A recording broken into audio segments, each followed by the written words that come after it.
Start होती है जंगल से, जहां हम देखते हैं कि एक अमेरिकन हंटर जिसका नाम ह्यूज ग्लास होता है, वो अपने बेटे के साथ जंगल में शिकार कर रहा होता है। ये समय सन 1823 के आसपास का होता है। ह्यूज एक ग्रुप के साथ काम करता है जिनको ट्रैपर्स कहा जाता है। दरअसल ये लोग जंगली जानवरों को मारकर उनकी खाल को बेचते हैं। अब जब ये लोग यहाँ से शिकार कर वापस जा रहे होते हैं तो तभी इनके ग्रुप पर आदिवासियों का हमला हो जाता है। आदिवासियों ने इन पर इसलिए हमला किया होता है क्योंकि आदिवासियों का जो सरदार होता है उसकी बेटी किडनैप हो चुकी होती है, इसलिए वो गुस्से में आकर बाकी सभी ग्रुप्स पर हमला कर देता है। लेकिन सच्चाई ये होती है कि इन्होंने उसकी बेटी को किडनैप नहीं किया है। अब यहाँ ह्यूज ग्लास के ग्रुप के कई लोग मारे जाते हैं और ह्यूज अपने बेटे हॉक को लेकर यहाँ से भाग जाता है। इसके साथ कई और भी लोग होते हैं जिनमें इनके ग्रुप का कैप्टन एंड्रयू हेनरी भी होता है। ये लोग नाव में बैठकर पानी वाले रास्ते से आगे बढ़ते हैं। थोड़ा आगे जाने के बाद ग्लास इन सभी से कहता है कि अगर हम ऐसे ही पानी वाले रास्ते से आगे बढ़ते रहे तो हम जल्द ही उन आदिवासियों का शिकार बन सकते हैं, इसलिए हमारे लिए बेहतर ये होगा कि हम लोग जंगल वाले रास्ते से जाएं। लेकिन इनमें से एक आदमी होता है जिसका नाम जॉन होता है, वो इनको जंगल में जाने के लिए मना करता है, पर ग्लास उसको समझाता है कि जंगल बहुत बड़ा है जहाँ पर हम उन आदिवासियों से छुपकर रह सकते हैं, पर अगर हम इस नदी के सहारे आगे बढ़ते रहे तो जल्दी वो आदिवासी हमें चारों तरफ से घेर लेंगे। इसलिए हमारी भलाई इसी में है कि हम जंगल वाले रास्ते से अपना सफर शुरू करें। जॉन फिर भी ग्लास की बात नहीं मानता। इसी बीच इनका कैप्टन जॉन से कहता है कि ग्लास इस जंगल को हमसे बेहतर जानता है, इसलिए हमें इसकी बात मान लेनी चाहिए। अब ये लोग अपनी नाव को छोड़कर जंगल के रास्ते से आगे बढ़ते हैं। यहाँ आकर इनका कैप्टन इनको कहता है कि हमारे पास रखे चमड़े को हमें यहीं छुपा देना चाहिए, क्योंकि इतने सारे सामान को लेकर हम इस बड़े और घने जंगल में आगे नहीं घूम सकते, इसलिए हम बाद में आकर इन चमड़ों को यहाँ से लेकर जाएंगे। ये लोग ऐसे ही करते हैं। ये यहाँ सभी चमड़ों को छुपा देते हैं और फिर अपनी बोट को पानी में छोड़ देते हैं ताकि आदिवासियों को ये लग सके कि ये यहाँ से नदी वाले रास्ते से भाग चुके हैं। अब जिन लोगों ने ये बोट नदी में छोड़ी होती है वो इनके साथ ना आकर इस बोट में बैठकर यहाँ से चले जाते हैं, पर यहाँ दुख की बात ये होती है कि वो लोग आगे जाकर उन आदिवासियों के शिकार बन जाते हैं, जिससे ये साबित होता है कि ग्लास सही बोल रहा था। अब बाकी के बचे हुए लोग अपना सफर जंगल में ही जारी रखते हैं। काफी देर पैदल चलने के बाद ये लोग एक जगह पर आराम करने के लिए रुक जाते हैं। अब जब ये सभी लोग आराम कर रहे होते हैं तो ग्लास शिकार करने के लिए चला जाता है। उसे जंगल में भालू के दो बच्चे दिखते हैं जिन पर वो निशाना लगाने वाला होता है कि तभी ग्लास को अपने पीछे कुछ हलचल महसूस होती है। जब ये पीछे मुड़कर देखता है तो वहाँ इन दोनों बच्चों की माँ होती है, जो कि पलक झपकते ही ग्लास पर हमला कर देती है। दोस्तों, ये भालू ग्लास पर इतनी बेरहमी से हमला करता है कि ग्लास को संभलने तक का मौका नहीं मिलता। फिर ग्लास एकदम से चुपचाप हो जाता है और मरने की एक्टिंग करता है, जिससे वो मादा भालू इसको मरा हुआ समझकर यहाँ से अपने बच्चों के पास चली जाती है। इसी मौके का फायदा देखकर ग्लास अपने पास रखी एक बंदूक उठाता है और भालू को मारने लगता है, लेकिन वो मादा भालू एक बार फिर से ग्लास पर हमला कर देती है। अब यहाँ ग्लास ने अपनी बंदूक से भालू को एक गोली मार दी होती है, जिससे भालू दर्द से बौखला जाता है और ग्लास के गले को चीर देता है। भालू ने इस बार ग्लास पर इस कदर हमला किया होता है कि ग्लास के पूरे शरीर से खून निकल रहा होता है, लेकिन गोली लगने की वजह से भालू का भी काफी सारा खून बह चुका था, जिस वजह से वो थोड़ी देर के लिए शांत हो जाता है। इसी मौके का फायदा देकर ग्लास अपने चक्कू को अपनी जेब से बाहर निकालता है और भालू को इस चक्कू से चीरना शुरू कर देता है। ये यहाँ उस भालू को मारने में कामयाब रहता है।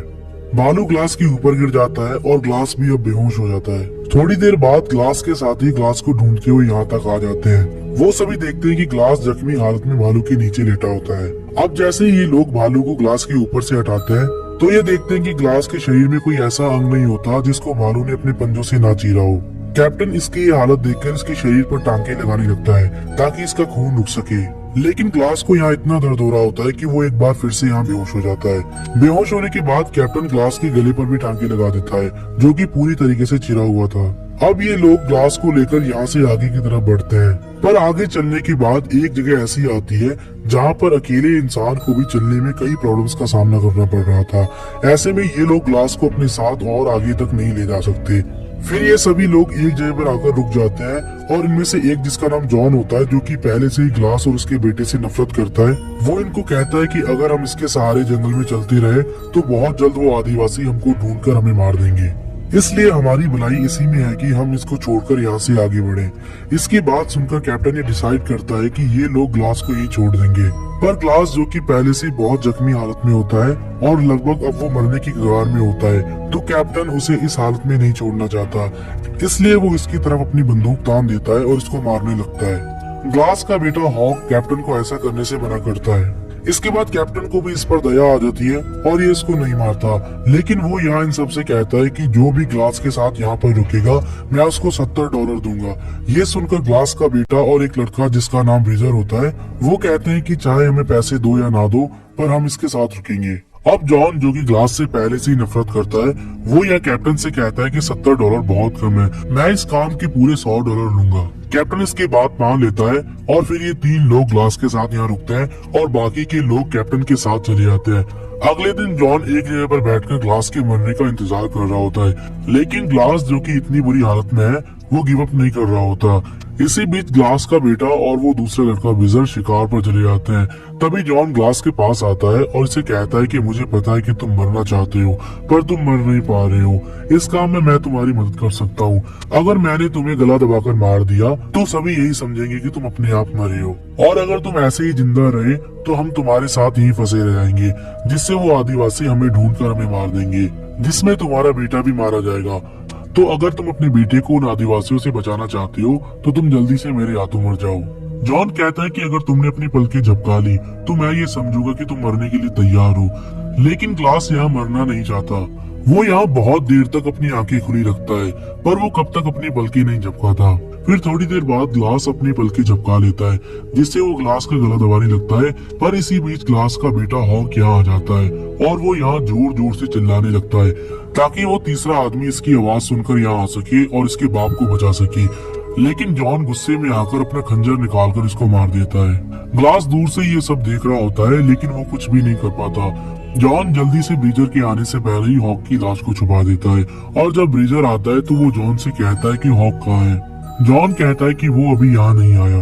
इधर ग्लास ब्रीजर को बताने की कोशिश करता है पर ब्रीजर इसकी बात नहीं समझ पाता। थोड़ी देर बाद जॉन फिर से परेशान हो जाता है क्योंकि ग्लास अभी भी मरने का नाम नहीं ले रहा। ये देखकर जॉन यहाँ अपनी एक और चाल चलता है। ये अगली सुबह ब्रीजर से कहता है कि मैंने 20-25 आदिवासियों को नदी के किनारे देखा है और वो हमारी तरफ ही आ रहे हैं। ये सुनकर ब्रीजर बहुत डर जाता है और वो अपना सामान लेकर यहाँ से भागने की तैयारी करता है, पर ये जॉन से कहता है कि हॉक कहाँ है, वो अभी तक क्यों नहीं आया। जिसके जवाब में जॉन इसे कहता है कि अगर हमें अपनी जान बचानी है तो हमें इन दोनों बाप बेटों को यहीं छोड़कर यहाँ से तुरंत निकलना होगा। इसके बाद ब्रीजर ग्लास के बारे में कहता है कि फिर इसका क्या होगा। जॉन कहता है कि इसको हम एक खड्डे में खोद कर दफना देते हैं। ब्रीजर जॉन को ऐसा करने से मना करता है, पर जॉन ग्लास को जिंदा ही एक खड्डे में दफना देता है और फिर जॉन और ब्रीजर यहाँ से चले जाते हैं। थोड़ी देर बाद ग्लास हिम्मत जुटाकर यहाँ से बाहर निकलता है और रैंग कर यहाँ से अपने बेटे की डेथ बॉडी के पास जाता है। यहाँ आकर ये बहुत रोता है क्योंकि इसको इस बात का पछतावा होता है कि ये अपने बेटे को नहीं बचा सका।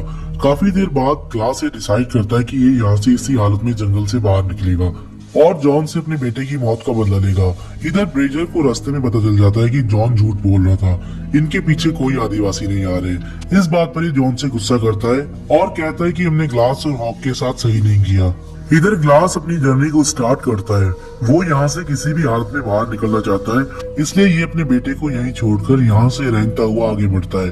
दोस्तों, अब ग्लास का असली इम्तिहान शुरू होता है। ये रेंगता हुआ नदी के किनारे तक पहुँचता है। यहाँ आकर ये अपनी बोतल में पानी भरकर पीने लगता है, लेकिन जैसे ये पानी पीता है तो सारा पानी इसके गले से बाहर निकल जाता है क्योंकि भालू ने इसके गले को चीर दिया था, जिस वजह से वो सारा पानी इसके गले से बाहर निकल आता है।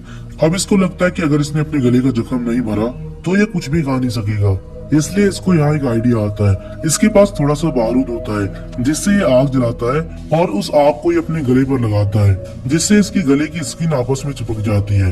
पर इसको ऐसा करने में इतना दर्द होता है कि वो दर्द इसके बर्दाश्त से बाहर होता है। इधर हम देखते हैं कि कैप्टन और बाकी के बचे हुए लोग फोर्ट के पास पहुंच जाते हैं और इस तरफ जॉन और ब्रीजर भी फोर्ट की तरफ बढ़ते रहते हैं। अब यहाँ ग्लास जो पहले से ही काफी जख्मी होता है, उसे अपने सामने कुछ आदिवासी नजर आते हैं। वो आदिवासी भी इसको दूर से ही देखकर इस पे हमला करते हैं, लेकिन ग्लास जो कि ठीक तरीके से चल भी नहीं पा रहा था, वो इन आदिवासियों से बचने के लिए नदी में कूद जाता है।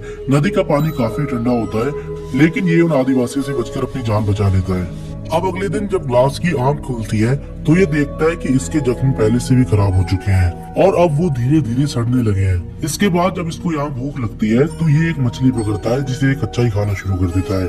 फिर रात होती है और ये देखता है कि इससे थोड़ी दूर किसी ने आग जलाई है। ये देखकर ये धीरे धीरे उस तरफ चलकर जाता है। वहाँ आकर इसको पता चलता है कि वहाँ एक आदमी है जो कि आग जलाकर जंगली भैंसे का मांस खा रहा है। वो आदमी ग्लास को देखकर इस पर हमला करने ही वाला होता है, लेकिन तभी ग्लास उसके नीचे बैठ जाता है और उसको इशारे से समझाता है कि मैं तुम्हें नुकसान नहीं पहुंचाना चाहता। अब वो आदमी जिसका नाम हिकुक होता है वो ग्लास की बात समझ जाता है और फिर ये दोनों साथ बैठकर जंगली भैंसे का मांस खाते हैं। अब जब सुबह होती है तो हिकुक ग्लास के जख्मों को देखकर ग्लास से इसका कारण पूछता है। फिर ग्लास उसको पूरी बात बताता है कि कैसे उस पर भालू ने अटैक किया और फिर इसके लोगों ने इसे मरने के लिए छोड़ दिया। ये सुनकर हिकुक भी इसको अपनी स्टोरी बताता है कि कैसे उसने भी अपने लोगों को खो दिया। फिर ये दोनों यहाँ से एक घोड़े पर सवार होकर अपना आगे का सफर शुरू करते हैं। इधर जॉन और ब्रिजर फोर्ट तक आ जाते हैं, पर जॉन ब्रिजर से कहता है कि हमने जो भी किया उसके बारे में कैप्टन को नहीं पता चलना चाहिए, और अगर उनको पता चल गया तो वो हम दोनों को जान से मार देगा। अब ये दोनों कैप्टन के पास आते हैं और उनको पूरी बात बताते हैं कि ग्लास मर चुका है, जिसे हम दोनों ने जंगल में कहीं दफना दिया है, और उसका बेटा जंगल में कहीं गायब हो गया है, जिसका हम दोनों को पता नहीं चल सका। कैप्टन इनकी बात सुनकर इनको पैसे देता है, लेकिन ब्रिजर पैसे नहीं लेता और यहाँ से उठकर चला जाता है। यहाँ कैप्टन को जॉन की बातों पर शक होता है कि वो झूठ बोल रहा है। इधर हम देखते हैं कि ग्लास घोड़े पर बेहोशी की हालत में होता है और तभी वहाँ बर्फीला तूफान आ जाता है। हिकुक इस तूफान से बचने के लिए रुक जाता है और तूफान थमने तक वो ग्लास के जख्मों को ठीक करने की कोशिश करता है। अगली सुबह जब तूफान शांत होता है तो ग्लास देखता है कि हिकुक वहाँ नहीं है। जब वो उसको अपने आसपास ढूंढता है तो वो देखता है कि हिकुक की बॉडी एक पेड़ के ऊपर लटकी हुई है। ग्लास बिल्कुल समझ नहीं पाता कि इसको किसने मारा, लेकिन तभी ये देखता है कि इससे काफी दूरी पर फ्रेंच शिकारी होते हैं, जिनके साथ उन आदिवासियों की सरदार की बेटी होती है, जिससे ग्लास समझ जाता है कि इन लोगों ने इस लड़के को किडनैप किया है। लेकिन वो आदिवासी समझते हैं कि हम अमेरिकन ने उनकी बेटी को किडनैप किया है। इसके बाद ग्लास यहाँ से निकलने की तैयारी करता है, लेकिन ग्लास देखता है कि उन सभी का लीडर उस लड़की का रेप करने के लिए उसे अपने साथ जबरदस्ती लेकर जा रहा था। ग्लास को इस बात से बहुत गुस्सा आता है और ये चुपके से पीछे से जाकर उसे अपने गन पॉइंट पर ले लेता है। ग्लास उस लड़की को वहीं रुकने के लिए कहता है और खुद घोड़ा लेने के लिए चला जाता है ताकि वो इस लड़की को अपने साथ लेकर यहाँ से जा सके। पर उस लड़की को इस फ्रेंच शिकारी पर बहुत गुस्सा आता है, इसलिए वो ग्लास के आने से पहले ही अपने चाकू से इस आदमी का प्राइवेट पार्ट काट देती है, जिससे वो आदमी दर्द से जोर जोर से चिल्लाने लगता है। और फिर यहाँ जितने भी फ्रेंच शिकारी होते हैं वो उसकी आवाज सुनकर ग्लास का पीछा करने लग जाते हैं, पर ग्लास यहाँ से अपने घोड़े पर बैठकर भागने में कामयाब होता है। अगले दिन ग्लास एक जगह पर आराम कर रहा होता है कि तभी वो आदिवासी इस पर हमला कर देते हैं। ग्लास इन सबसे बचने के लिए अपने घोड़े पर सवार होकर यहाँ से भाग जाता है। अब आगे जाकर ग्लास देखता है कि रास्ता खत्म हो चुका है और इसके सामने खाई होती है, पर ग्लास उसकी परवाह करे बिना अपने घोड़े समेत उसमें कूद जाता है। अब इतनी ऊंचाई से गिरने के बाद इसका घोड़ा मर जाता है, पर ग्लास पेड़ों के सहारे नीचे गिरा था और ये जिस जगह पर गिरा था वहाँ बर्फ की परत मोटी थी, जिस वजह से इसकी जान बच जाती है। अब ग्लास उन आदिवासियों से तो बच जाता है, लेकिन इसके सामने यहाँ एक और मुसीबत आ जाती है। ये देखता है कि यहाँ अब बर्फ का तूफान आने वाला है। जब ये वहाँ से उन आदिवासियों से बचकर भाग रहा था तो वो भालू की खाल जिसको ये अपने ऊपर लेकर सोता था वो वहीं रह गई है, इसलिए अब ये इस भयंकर ठंड से बचने के लिए इस घोड़े का सहारा लेता है। ग्लास इस मरे हुए घोड़े के पेट को चीरकर उसमें से सारी आंतों को बाहर निकालकर वो इस घोड़े के पेट के अंदर सो जाता है ताकि ये इस भयंकर ठंड से खुद को बचा सके। ग्लास पूरी रात इस घोड़े के पेट में ही सोकर गुजारता है और जब अगले दिन तूफान शांत होता है तो ये यहाँ से बाहर निकलकर अपना आगे का सफर शुरू करता है। इधर फोर्ट में एक फ्रेंच शिकारी कैप्टन से मदद मांगने के लिए आता है। वो कैप्टन को बताता है कि हमारे कई साथी बर्फ में दबकर मर चुके हैं और कईयों को भेड़ियों ने मार दिया है। या इसके साथ एक बोतल होती है जो कि ब्रिजर ने ग्लास को तब दी थी जब वो उसको जिंदा दफना रहे थे, लेकिन जब ग्लास उस दिन उस फ्रेंच शिकारी से बचकर भाग रहा था तब ये बोतल उसकी वहीं रह गई थी, जो कि फ्रेंच शिकारी अपने साथ यहाँ लेकर आया है। इस बोतल को ब्रिजर पहचान लेता है और कहता है कि ये तो मेरी बोतल है जो कि मैंने ग्लास को दी थी। यहाँ ये सब सोचते हैं कि शायद हॉक अभी जिंदा है, इसलिए कैप्टन अपने साथियों के साथ हॉक को ढूंढने के लिए जंगल में चला जाता है, लेकिन जंगल में इनको हॉक नहीं बल्कि ग्लास मिल जाता है।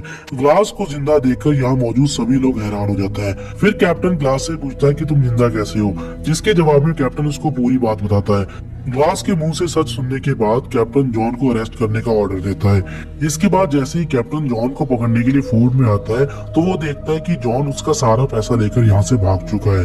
फिर एक दिन ग्लास से मिलने के लिए कैप्टन आता है तो ग्लास कैप्टन से कहता है कि जॉन अब मेरा शिकार है, उसने मेरे बेटे को मारकर मुझसे मेरी दुनिया छीन ली है, इसलिए उसको मुझसे कोई नहीं बचा सकता।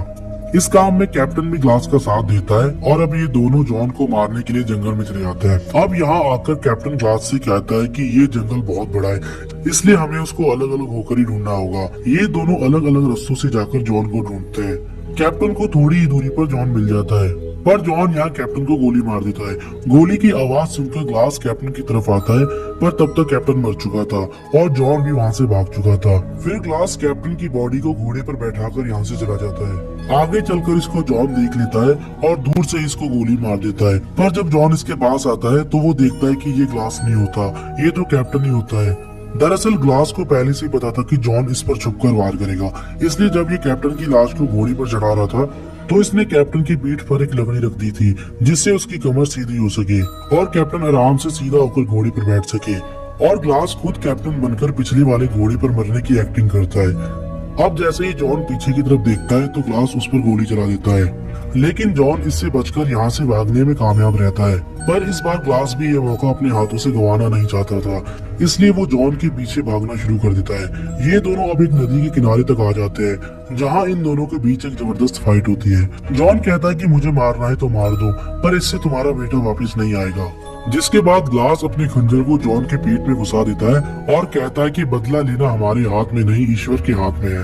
ये कहकर ग्लास जॉन को नदी में धक्का दे देता है। थोड़ी दूर जाकर जैसे ही जॉन उस नदी से बाहर निकलता है तो उसे वहाँ मौजूद आदिवासी देख लेते हैं और उसको मार देते हैं। अब वो आदिवासी ग्लास की तरफ आते हैं, जिससे ग्लास को लगता है कि ये लोग उसे भी मार देंगे, पर वो लोग इसे नहीं मारते क्योंकि उनके साथ उनकी बेटी भी होती है।